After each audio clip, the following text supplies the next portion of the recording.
Hər vaxtınız xeyir olsun yoldaşlar. Bilirsiniz ki, düz 7-8 ildir biz ənənəyə sadiq qalaraq bütün qəbul suallarını qəbuldan sonra YouTube-a yükləyirik və növbəti imtahanlara gedənlər bu videolardan yararlanırlar. Növbədə mart, aprel, may imtahanları gəlir və bu imtahanlara hazırlaşan tələbələrə yanvar və fevral imtahanları çox vacibdir. Və o imtahanların suallarını da biz hər birini sizin üçün YouTube-a yerləşdirəcəyik. Hal-hazırda informatika 15 yanvar BA kateqoriyasına düşən sualları görəcəksiniz. Nəzərinizə çatdırım ki, BA kateqoriyası üzrə imtahanın suallarının 90%-i elə BB kateqoriyasında da istifadə olunmuşdur. Çünki BA ilə BB eyni saatda təşkil olunduğu üçün artıq suallar eyniləşir. Ona görə də BA-nın və BB-nin sualları artıq eyni, AC-nin də, AB-nin də sualları bundan sonra artıq eyni olacaq. Sadəcə 1-2 sual fərqlənir. Bu da açıq suallara görədir. Ona görə siz bu sualları həm BB-nin, həm də BA-nın qəbuluymuş kimi izləyə bilərsiniz və növbəti videolarımızda da biz sizə AS-nin imtahan suallarını, həmçinin də məntiq suallarının hər birindən tanış edəcəyik. Başlayaq 56-cı sualdan. Aşağıdakı mülahizələrdən hansılar doğrudur? Deyir, VPA3 protokolu Wi-Fi şəbəkələrinin təhlükəsizliyini artırmaq üçün güclü protokollardan biridir. Bu doğru cümlədir. Bizim də informasiya təhlükəsizliyi ilə bağlı yazdığımız nəzəriyyədə bunların hər biri yer alır. VPA, VPA2, VPA3 kimi protokollardan ən təhlükəsizliyi VPA3 qəbul edilir. Bir doğrudur və birin iştirak etmədiyi cavab variantlarını silirəm. Burada dördüncü cümlədə də VPN trafiki şifrələyərək məlumatların gizliliyini qoruyur cümləsində doğru olduğunu görürük. Bilirsiniz ki, Virtual Private Network adıyla abreviatürü ilə məşğul olan VPN proqramları iki kompüter arasındakı informasiyanı şifrələyərək göndərir ki, kənar müdaxilələr olmasın. Elə avtomatik doğru cavab 1, 4, 6 çıxır. 6-da da firmware yenilənməsinin təhlükəsizlik boşluqlarını aradan qaldırdığını qeyd etmişik. Biz bunu da Wi-Fi təhlükəsizliyində qeyd etmişik, yazmışıq. Digər cümlələri də oxuyum sizin üçün. Məsələn, yazıb SSID gizliliyi Wi-Fi sürətini artırır. Xeyr, SSID, yəni Wi-Fi şifrələməsinin, daha doğrusu Wi-Fi istifadəçisinin adını gizlətmək, istifadəçi məlumatlarını gizlətmək onun təhlükəsizliyini artırır, sürətini artırmır. 2 səhvdir. Həmçinin 7-də də şəbəkə avadanlıqları VPA3-ü dəstəkləyirsə, web istifadə olunması təhlükəsizlik baxımından tövsiyə olunur. Bu cümlədə səhvdir, avtomatik çıxdaşla cavabın D olduğunu çox rahat tapa bilərdiniz. Uyğunluğu müəyyən edin. Elektron qurğuların avtomatlaşmış layihələnməsini həyata keçirən proqram paketləri. Bunlara biz deyirik CAD sistemləri. OrCAD, ArchiCAD kimi proqramlar var. Hansı ki, 1-ə uyğundur, avtomatik D variantı. İkinci vektor təsvirlərdir. Vektor təsvirlər yaxınlaşdırdıqda keyfiyyəti itməyən adətən Adobe tipli proqramlardır. Bunlara da uyğundur. A-la B, elə avtomatik doğru cavab çıxır. 1-ə D, 2-ə AB, 3-ə də C-yə aiddir. 3 ölçülü materiallara, proqramlara isə Soft Image-lə NewTek Lightwave daxildir. Növbəti sualımız şəbəkələr üzərində həssas trafikin göndərilməsini təmin edən vasitəni soruşur. Təbii ki, VPN-dir. VPN istifadəsi zamanı iki kompüter şəbəkəsi arasındakı informasiya şifrələnir və onu üçüncü şəxslər görə bilmir. VPN təhlükəsizliyi təmin etmək üçün nəzərdə tutulur. 59-cu sualın birə-bir eynisi bizim vəsaitdə də yer alır. C6 xanasındakı qiyməti bizdən soruşur. C6 xanasındakı düsturda görürsünüz nədir? B3 böl C4. B3-də dırnaqda 4-dür. Dırnaqda 4 mətin hesab olunur. Onu 2-yə bölmək olmaz. Mətinlə ədəd üzərində eyni anda iş aparanda onları toplayıb, çıxıb, vurub böləndə ekrana value xətası çıxır. Yəni, orada xananın birinin dəyəri yoxdur. Yəni, mətin tipli məlumat, dırnaqda yazılmış ədəd mətin tipli sayılır və mətin tipli material da hesablanmağa icazə vermir deyə value xətası çıxır. Word-də deyir mübadilə buferinə işləmək üçün hansı taba müraciət etmək lazımdır? Təbii ki, home lent tabına. Home lent tabının elə birinci lent qrupunun adı mübadilə buferidir, clipboarddur. Orada cut, copy, paste və format painter kimi əmrlər yer alır. 61-ci sual da samballı suallar silsiləsindəndir, amma bizim tələbələr bunu çox rahat bir metodla, mənim göstərdiyim bir metodla həll edirlər. Mən belə bir metoddan istifadə edirəm. Təkləri bir toplayıram, and və orları da bir toplayıram və bir-birinə bərabər edirəm. Fikir verin, burada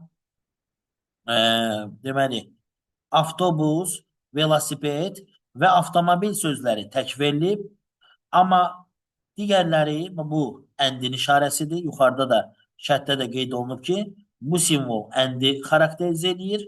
Daha doğrusu digər simvol isə bircə dəqiqə qeyd olunub burada. Və yanı bu əvəz edir. Əndi isə bu əvəz edir deyə açıqlayıblar. Qısacası bu xətlərin yerinə or, bundan da yerinə ənd düşünə bilərsiniz.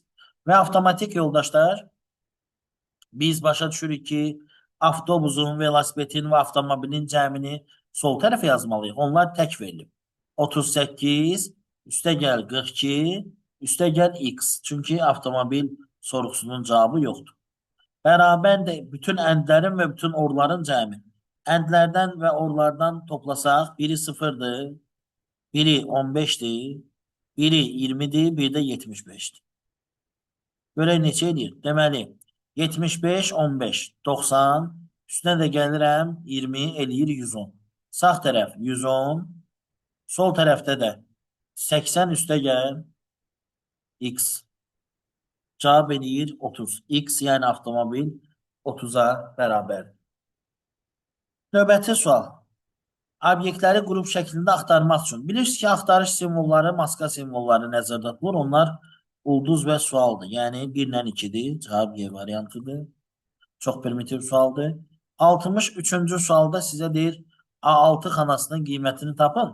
Orada da A2-dən D5-ə qədər ədədlərin müəyyən funksiya ilə şərtlə sayını tapmamızı soruşur. A2 xanasını tapırıq və D5 xanasını tapırıq. Həmin diapazonu birləşdiririk düzbucaqlı kimi. Count if ədədləri sayır. Necə sayır? 25-dən kiçik bərabər olanları sayır. Deməli 1, 2, 3, 4 və 5. Doğru cavab olacaq 5. Həm 25-ləri götürür, həm də ondan kiçikləri götürür. Çünki kiçik bərabər funksiyası verilib. Count if funksiyası da sayır. Toplayıb eləmir, qarışdırmayın.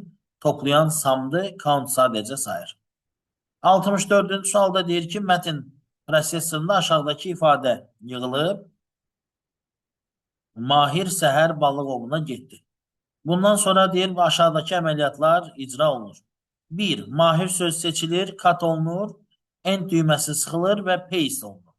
Mahir söz seçilib kat olunanda mahir buradan kəsilir. İndi mübadilə buferində də mahir. End düyməsi sıxılanda sətrin sonuna gedir kursor və paste'i də basanda mahir buraya yapışır. Birinci cümləni həll elədik. Keçirik ikinci cümləyə. Balıq söz seçilir, kat olunur, yenə end olunur, yenə paste olunur. Balıq sözünü də kəsdik. Yenə kursoru apardıq axıra. Yenə paste edirik, balıq buraya yapışır. Üçüncü cümlə oxuyuruq. Ovuna sözünü seçirik. Kat icra edirik. Endi basıb paste edirik. Daha sonra undo düyməsini basırıq və home düyməsini sıxıb paste edirik. Biraz çox tapşırıq veriblər elə bil. Məncə yorucu eləyiblər sualı. Ovuna sözünü seçib kat əmrini icra edib end edib paste edirik. Deməli, ovuna sözünü də kəsirik. End basırıqsa axıra gedir və o yenə paste ediriksə ovuna sözü ora yapışır. Ovuna. Sonra cümlənin dalında deyir ki, undo əməliyyatı ləğv olunur. Undo əməliyyatı seçilir, sonra da home düyməsi sıxılır və paste əmri icra olunur.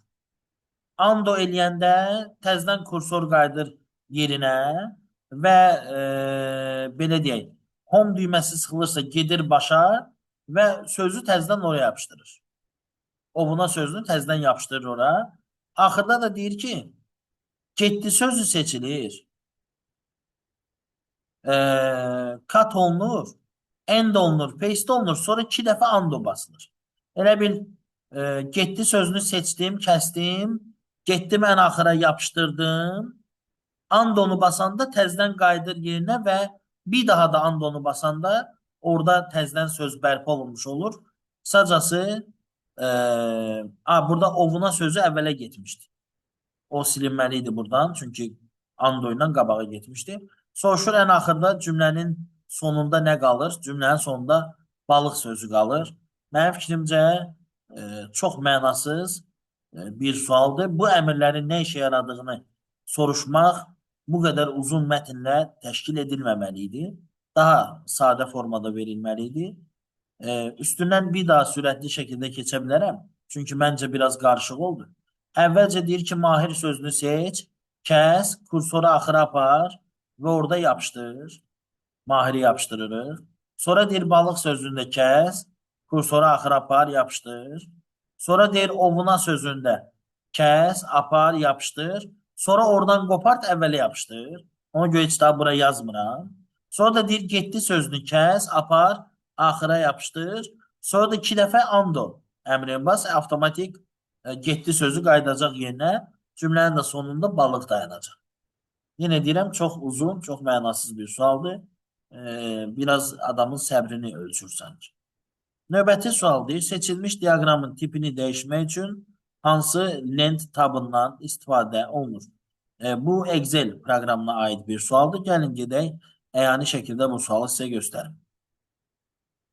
Bilirsiniz ki, onsuz da diaqramlarla nə açılır? Diaqramlarla, cədvəllərlə, qrafiklərlə açılır. Adətən dizayn və bircə dəqiqə cədvəllərlə açılır dizaynla layout, qrafiklərlə açılır dizaynla format. Deməli, 2 dənə kontekstual tab açılacaq. Dizaynla format. Baxın, seçdiyim buranı. Girdim bir diaqram yaratmağa və yaratdığım diaqramdan sonra 2 dənə format və dizayn adında 2 dənə nə açıldı? Köməkçi kontekstual tab. Dizaynı dəyişmək üçün də fikir verirsiniz. Mən hara müraciət edirəm? Chart dizayna müraciət edirəm. Ona görə doğru cavab A variantıdır. Ümumiyyətlə, mən düşünürəm ki, bu imtahan informatika çətin idi. Davam edirəm 66-cı sualla. Çox praktiki biliklər soruşurlar burada. Verilən dialoq pəncərəsinin icrasından sonra nə baş verəcək? Kolon 12, row 4. Yəni 12 sütun 4 sətirdən ibarət bir cədvəl yaranacaq. Sütunların width eni deməkdir. Eni 1 santimetr olacaq. Deməli, kursor olan mövqeyə 12 sətir 4 sütundan ibarət, yox, 12 sütun 4 sətirdən ibarət. Baxın, kolon 12, hə. Kursor olan mövqedə 12 sütun olmayanlar silək. Burada sətir yazıb, burada da 12 sətir yazıb. Bu birisi variantda oxuyaq. Bir sətirlərin eni 1 santimetr olmaqla. Sətirlərin eni yox, sütunların eni. Bu da avtomatik gedir.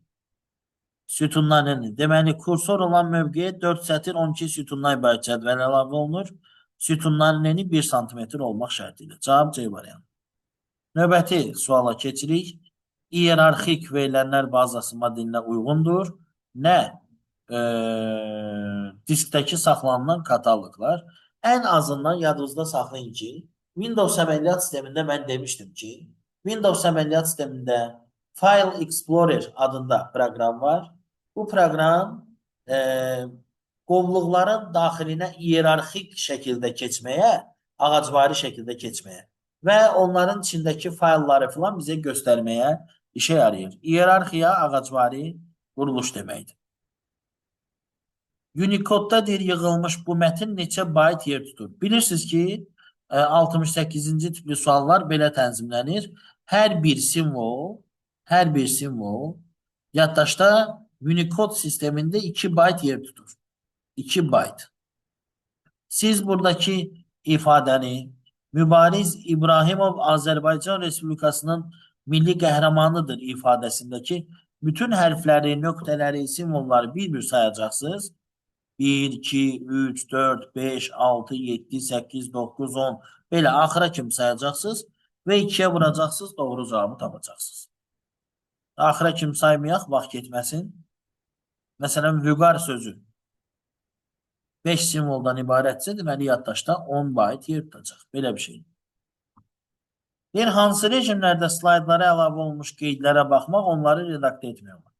Yoldaşlar, biz bunu dərsdə çox tez-tez vurğuluyuruq. Əksər tələbələrimiz də bunu imtahanda düz yazmışdır. Bu, amma çox ağır sualdır əslində. Ki, verin, aşağıda qeydlər yazmaq üçün açılan o panel iki halda görünə bilir. Bir, normal görünüş rejimində, bir də outline görünüş rejimində. Bir də notes page length, daha doğrusu görünüş rejimi var ki, onun özünün əsas məqsədi qeydlər aparmaqdır, gördüyünüz kimi. Deməli, normal görünüş rejimində və outline görünüş rejimində aşağı tərəfdə qeydlər aparmaq olur. Notes page görünüş rejimində isə sırf elə bu görünüş rejiminin əsas məqsədi qeydlər aparmaq, onları redaktə etməkdir. Ona görə cavab 1, 4, 5'dir. 70. Şin topologiyasına aid olan məlumatları seçin. Verilənlər bir istiqamətdə dairə üzrə hərəkət edir. Təbii ki, səhvdir. Dairə üzrə hərəkət edirsə, bu halqa topologiyası. Hər hansısa kompüter sıradan çıxanda şəbəkənin işinə təsir etmir. Bəli, şin topologiyasından hansısa kompüter zədələnəndə digərlərinə heç bir zərər verilmir. Ona görə ki, doğrudur. Şin topologiyası mənfi cəhəti avadanlıqların baha olmasıdır. Burada bəyəm nə avadanlıqdan istifadə olunur ki? Ucuna 2 dənə terminator bağlayırlar, qutardı getdi. Ən uğurlu, ən ucuz topologiyalardan biridir şin. Ucuz baxımından uğurlu deyirəm. Əslində ən bahalı topologiya isə ulduz topologiyasıdır. Üçüncü cümlə səhvdir. İstənilən zaman anda yalnız bir kompüter siqnal göndərə bilər. Bəli, 2 və daha çox kompüter siqnal göndərəndə xaos yaranır və sistem özünü kilidləyir. Yenidən başlatmalı olur. Ona görə 4 də düzdür. Şəbəkə segmentləri bir-birlə repeater və təkrarlayıcılar vasitəsilə birləşdirirlər. Bu da şin topologiyasına aid deyil. Şin topologiyasında mərkəzi kabelə kompüterlər kənardan qoşulurlar və bu sayı artırmaq mümkün olur. 2 ilə 4 doğru cavabdır və bu BA kateqoriyası üzrə və BB kateqoriyası üzrə təşkil olunan imtahanların birlikdə sualları idi yoldaşlar. İndi isə növbəti videoyu keçib son yanvar imtahanında təşkil olunmuş AS kateqoriyası üzrə imtahan suallarını da görə bilərsiniz. Həmçinin irəliləyən videolarda biz kursumuzda təşkil etdiyimiz sınağın da video izahlarını, həmçinin qəbullara düşmüş məntiq suallarını da video izahlarını yerləşdirəcəyik. Salamat qalın, imtahanda hər birinizə uğurlar.